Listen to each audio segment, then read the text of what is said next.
আজকে নদী চাপিলা মাছ রান্না করুন। এখানে আলু আছে, পেঁপে আছে, দুটো বেগুন আছে, ডাটা আছে, সব কিছু দিয়ে আজকে নদীর চাপিলা মাছটা রান্না করুন।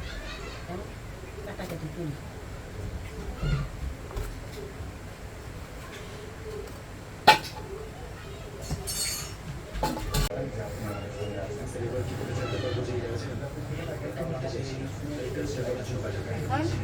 মাছের তরকারি করা শেষ।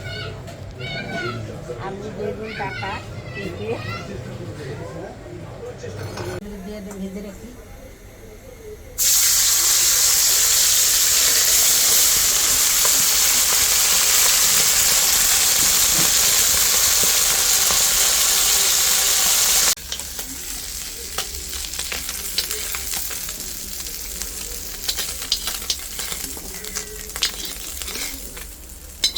ভাজা হয়ে গেছে, তুলে রাখলাম। গোটা গোটা জিরা দিয়ে দিলাম। এখন হলুদ মরিচের ফাঁকি দিয়ে দিলাম। 1 চামচ হলুদের ফাঁকি দিলাম, 2 চামচ হলুদের ফাঁকি দিলাম, 2 চামচ মরিচের ফাঁকি দিলাম। এখন একটু জল দিয়ে দিই।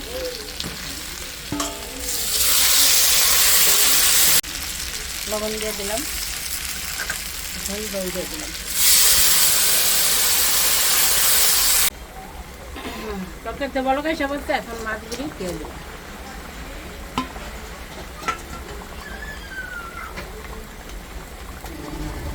এখন ভাজা জিরা বাটাটা দিয়ে দিলাম, ধনিয়া পাতা কুচিটা দিয়ে দিলাম। এখন নামাই দিই।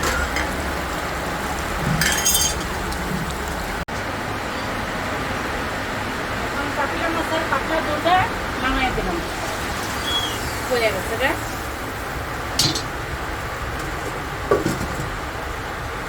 বাহিরে প্রচন্ড বৃষ্টি হইতেছে।